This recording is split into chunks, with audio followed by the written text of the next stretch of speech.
I've been debating talking about this story for a really long time, but I think today is the day to share it. And the story that I'm going to share is my postpartum preeclampsia story.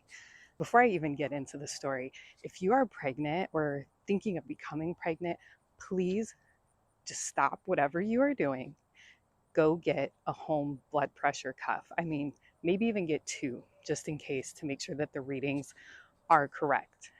In the beginning, I was actually doing so well that they had me on home monitoring, so I didn't even have to go in for all of my visits. I had a blood pressure cuff at home, and I'm going to come back to how that saved my life. And I had a scale, and they would have me get the readings, it would send it to them, and then I would do a video visit. Everything was going fine.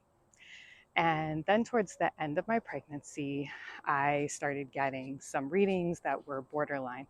Now, just to give some context, I come from a family with a low blood pressure.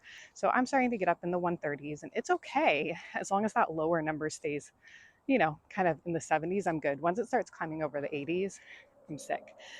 And by sick, what I mean is just feeling kind of dizzy, like you might pass out, but you don't pass out, heart racing, just kind of feeling not well. And when it would happen, I would call them like blood pressure attacks. I would have to go lie down, and sometimes it would kind of take me out for like a day or two. But let's rewind. I'm getting some borderline readings. My doctor keeps sending me in for blood work to make sure that everything is functioning okay. The blood panels are coming back normal. At the end, it was to the point where they were having me come in, it felt like every other day, for fetal monitoring. I had so much anxiety around taking my blood pressure because of this. They decided, hey, you know what? You're just going to have this baby. I did not want that. I had doulas.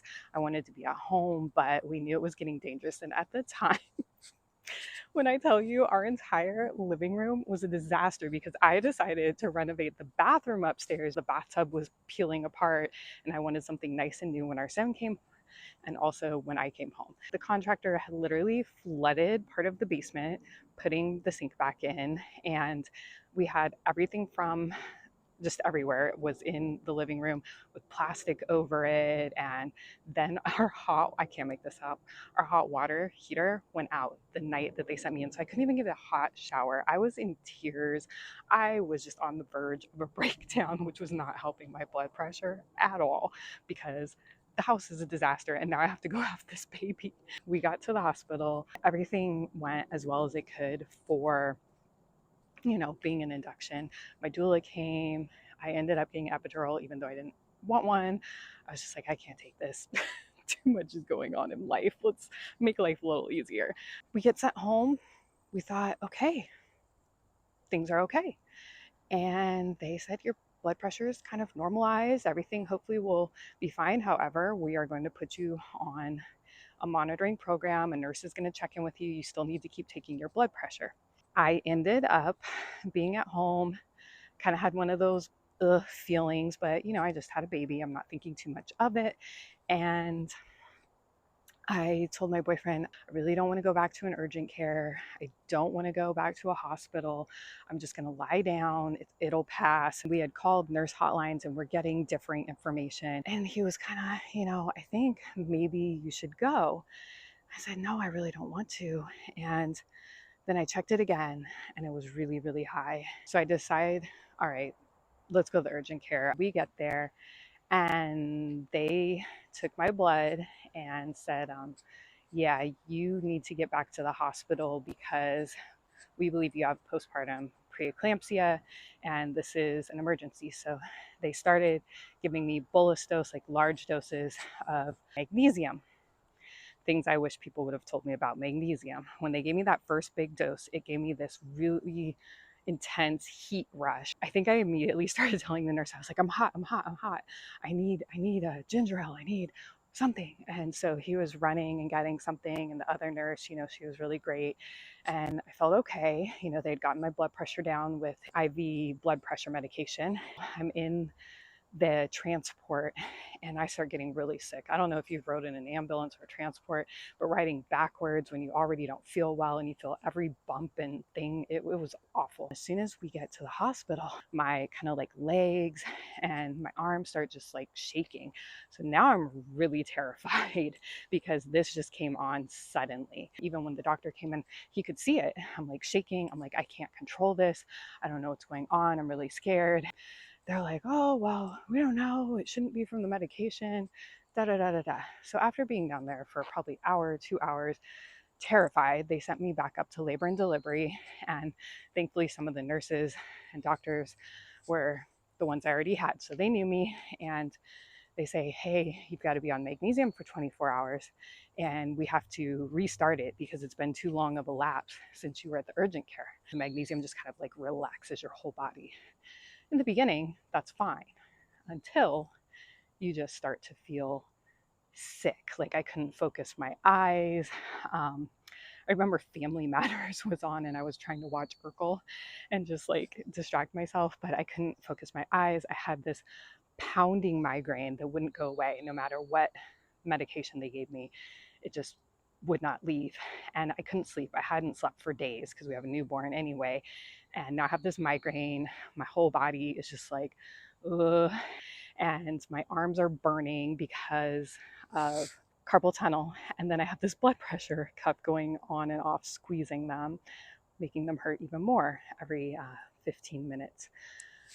So was not a fun time. My boyfriend brought our son in during visiting hours. I remember holding him and I just couldn't even focus and I had to, just hand him back. I was in there for like overnight and then through the whole next day, and they told me that they would let me go home, but they just kept emphasizing you're really, really sick and you need to be in bed. I was sick for the next like 5 months. I don't think I started to feel like okay and didn't go back to work for at least 5 months. And thankfully, my boyfriend did have paternity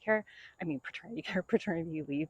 If he did not, I have no idea what we would have done. There was just no way I could have been alone taking care of our son. Slowly things did get better and I started to be able to go without medication for like a week, then 2 weeks, then 3 weeks, and then boom, it would hit. And it would be such a disappointment because I would think, oh, this is gonna be the time where I don't need it anymore. And then I would like need it for 2-3 days in a row, and then I'd make it a month and I'd be fine. And then boom, my blood pressure would spike and feel really sick and I'd have to go. So it felt like this game almost, where it's just like dangling that carrot in front of your face and then ripping it away. And I just thought, man, this is the rest of my life. The rest of my life, I'm gonna be walking around with this blood pressure cuff.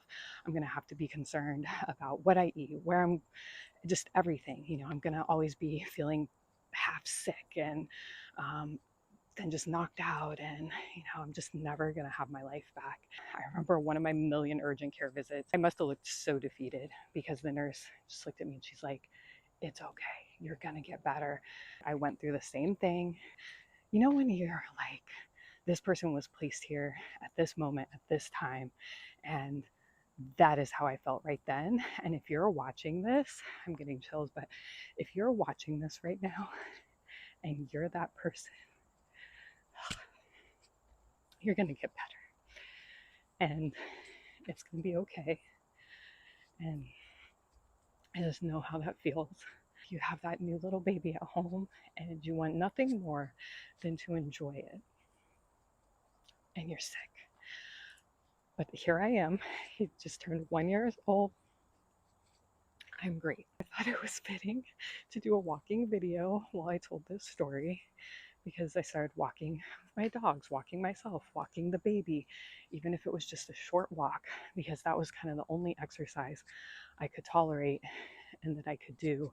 Doing one thing would make me exhausted, trying to go to the kitchen and the living room and do basic things. And then it was maybe going to one store and I was so wiped out I couldn't do anything for the rest of the day.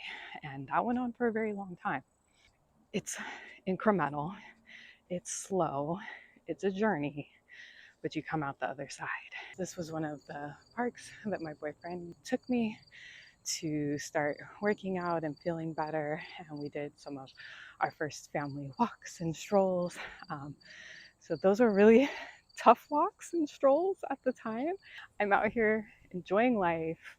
I feel better. And I really hope that if you needed to find this video today, or you know someone that needs to find this video today, that it helped encourage you and get you through one more moment, one more day. And yeah, I will see you all soon.